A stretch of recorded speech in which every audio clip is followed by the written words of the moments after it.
भारत के दुर्भाग्य की कथा बहुत लंबी है और जैसा कि लोग साधारणतः समझते हैं कि हमें ज्ञात है कि भारत का दुर्भाग्य क्या है, वह बात बिल्कुल ही गलत है। हमें बिल्कुल भी ज्ञात नहीं है कि भारत का दुर्भाग्य क्या है। गलत कहते हैं वे लोग। गलत इसलिए कहते हैं कि यह बात ध्यान रहे कि जैसे पानी नीचे की तरफ बहता है वैसे ही प्रभाव भी ऊपर की तरफ नहीं बहता, हमेशा नीचे की तरफ बहता है। अगर एक बुरे और अच्छे आदमी का मिलना हो तो जिसकी ऊंचाई ज्यादा होगी, प्रभाव उसकी तरफ से दूसरे आदमी की तरफ बहेगा। अगर अच्छे आदमी की ऊंचाई ज्यादा होगी तो बुरा आदमी परिवर्तित हो जाएगा, और अगर अच्छे आदमी की सिर्फ बातचीत होगी और जीवन में कोई गहराई न होगी तो बुरा आदमी प्रभावी हो जाएगा और प्रभाव बुरे आदमी से अच्छे आदमी की तरफ बहने शुरू हो जाएंगे। पश्चिम से भारत प्रभावित हुआ है। इसका कारण यह नहीं है कि पश्चिम ने भारत को प्रभावित कर दिया है। इसका कारण यह है कि पश्चिम की, जिसको हम अनीति कहते हैं, वह अनीति भी हमारी नीति से ज्यादा बलवान और शक्तिशाली सिद्ध हुई है। पश्चिम की नैतिकता की भी एक ऊंचाई है, हमारी नैतिकता की भी उतनी ऊंचाई नहीं है। पश्चिम के भौतिकवाद की भी एक सामर्थ्य है, हमारे अध्यात्मवाद में उतनी भी सामर्थ्य नहीं है, उससे भी ज्यादा निर्वीर्य और नपुंसक सिद्ध हुआ है। इसलिए प्रभाव उनकी तरफ से हमारी तरफ बहता है। इसमें दोष उनका नहीं है। पहाड़ पर पानी गिरता है, लेकिन गिरा हुआ पानी भी पहाड़ से उतर जाता है नीचे, क्योंकि पहाड़ की ऊंचाइयां इतनी हैं।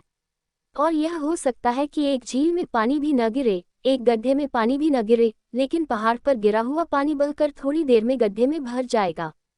और गड्ढा ये कह सकता है कि पानी मुझ में भरकर मुझे भ्रष्ट कर रहा है, लेकिन गड्ढे को जानना चाहिए कि वह गड्ढा है, इसलिए पानी भर रहा है।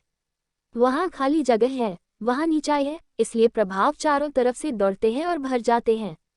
भारत की आत्मा रिक्त और खाली है, इसलिए सारी दुनिया उसे कभी भी प्रभावित कर सकती है। जिनकी आत्माएं भरी हैं, समृद्ध हैं, वे प्रभावित नहीं होते, बल्कि प्रभावित करते हैं। ये दोष देने से कुछ भी न होगा कि पश्चिम की शिक्षा और पश्चिम की संस्कृति हमें विकृत कर रही है। यह ऐसा ही है जैसे गड्ढा कहे कि पानी भरकर मुझे नष्ट कर रहा है। गड्ढे को जानना चाहिए कि मैं गड्ढा हूँ, इसलिए पानी मेरी तरफ दौड़ता है। अगर मैं पहाड़ का शिखर होता तो पानी मेरी तरफ नहीं दौड़ सकता था।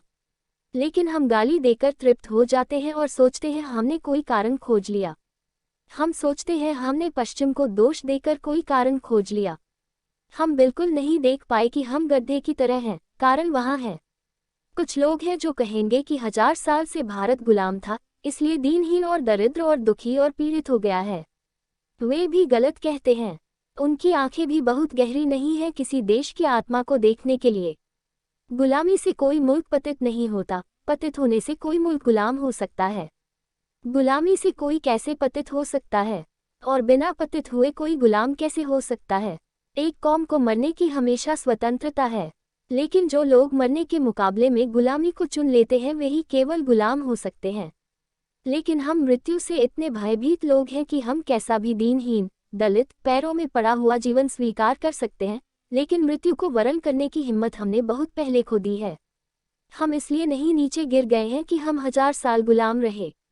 हम नीचे गिरे इसलिए हमें 1000 साल गुलाम रहना पड़ा है। मैं एक छोटी सी घटना से अपनी बात शुरू करना चाहता हूँ कि क्या है दुर्भाग्य का मूल आधार। स्वामी राम जापान गए हुए थे। वे जापान के सम्राट के महल का बगीचा भी देखने गए थे। उस बगीचे में उन्होंने एक बड़ी अद्भुत बात देखी। वे बहुत हैरान हुए। चिनार के वृक्ष थे जिन्हें आकाश में 100 फीट, 150 फीट ऊपर उठ जाना चाहिए था।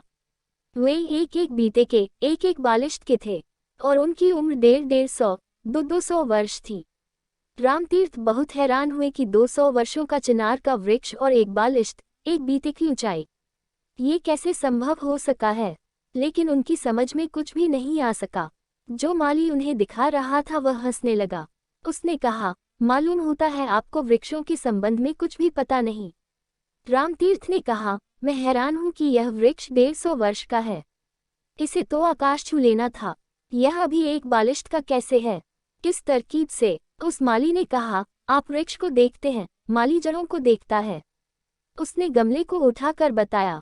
उसने कहा कि हम इस वृक्ष की जड़ों को नीचे नहीं बढ़ने देते, उन्हें नीचे से काटते चले जाते हैं। जड़ें नीचे छोटी रह जाती हैं, वृक्ष ऊपर नहीं उठ सकता है। आकाश में उठने के लिए पाताल तक जड़ों का जाना जरूरी है। जड़ें जितनी गहरी जाती हैं उतना ही वृक्ष ऊपर उठता है। वृक्ष के प्राण ऊपर उठते हुए वृक्ष में नहीं होते, वृक्ष के मूल प्राण होते हैं उन जड़ों में जो दिखाई भी नहीं पड़ती। हम जड़ों को काटते रहते हैं, नीचे जड़ें छोटी रखते हैं, वृक्ष ऊपर नहीं बढ़ पाता। वृक्ष ऊपर कभी नहीं बढ़ सकेगा। वृक्ष के प्राण जड़ों में होते हैं। किसी जाति के प्राण कहाँ होते हैं, कभी पूछा? किसी जाति के प्राण कहाँ होते हैं? और कोई जाति अगर बौनी रह जाए, कोई जाति अगर ठिगनी रह जाए आत्मा के जगत में, चरित्र के जगत में, तो उसके प्राण कहाँ हैं, उसकी जड़ें कहाँ हैं? ये पूछना जरूरी है कि जड़ें जरूर नीचे से कहीं काट दी गई हैं या काटी जा रही हैं और इसलिए व्यक्तित्व ऊपर नहीं प्रकट हो पा रहा है। हम ऊपर से पूरे वृक्ष को भी काट दें तो कुछ नुकसान नहीं होता, अगर जड़ें साबित हो तो नया वृक्ष फिर पैदा हो जाएगा। लेकिन जड़ें हम नीचे से काट दें, वृक्ष पूरा का पूरा साबित हो तो भी मर गया। दिन 2 दिन की बात है, वृक्ष कुम्हला जाएगा और शाखाएं ढल जाएंगी और मृत्यु पास आने लगेगी। वृक्ष के प्राण होते हैं जड़ों में। जाति के प्राण कहाँ होते हैं? राष्ट्रों के प्राण कहाँ होते हैं? कभी सोचा है कि कहाँ होते हैं प्राण? क्योंकि जहाँ होते हैं प्राण वहीं से बीमारियां उठती हैं और फैलती हैं। जड़ें दिखाई नहीं पड़ती, वृक्ष दिखाई पड़ता है। किसी जाति, किसी देश, किसी समाज की जड़ें भी दिखाई नहीं पड़ती। मनुष्य के जीवन में ऐसी कौन सी बात है जो दिखाई नहीं पड़ती और है? शायद आपने कभी उस तरफ खोज भी न की हो। अगर हम मनुष्य के व्यक्तित्व को खोजें तो 2 बात दिखाई पड़ेंगी। आचरण दिखाई पड़ता है, व्यक्तित्व दिखाई पड़ता है, विचार दिखाई नहीं पड़ते हैं, विचार अदृश्य हैं। आचरण की जड़ें विचार में होती हैं और अगर विचार की जड़ों को व्यवस्था से काट दिया गया हो तो आचरण अपने आप पंगु हो जाएगा, आगे नहीं बढ़ सकेगा।